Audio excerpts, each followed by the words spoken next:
Hey, now listen to this. Yes, you need Jesus, but do you know why? You see, the reason why it's not yet being translated into revival is that they say, of course, Jesus is your Savior, but we're not connecting the dots. How do you know you need a Savior if you don't know what you're saved from? And you only know what you're saved from if you talk about sin. So we focus everything on the fact that someone's gonna save you from drowning, yet we don't tell a generation that they're drowning. And they're so obviously drowning. It's the most suicidal generation in history, the most drug-addicted generation in history, the most porn-addicted generation in history, but objectively, the most miserable generation in history. And yet we say, you're just perfect the way you are. They don't feel perfect the way they are.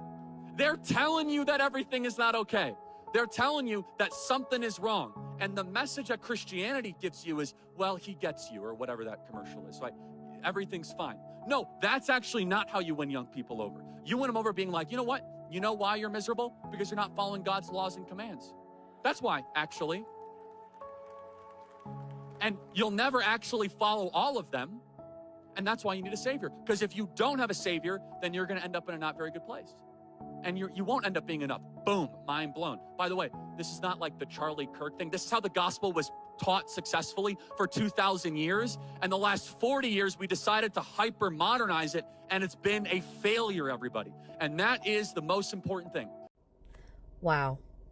Now that's a truth bomb. Romans 1:16 says, "For I am not ashamed of the gospel, because it is the power of God that brings salvation to everyone who believes." So get out there and get to work. Rise and roar.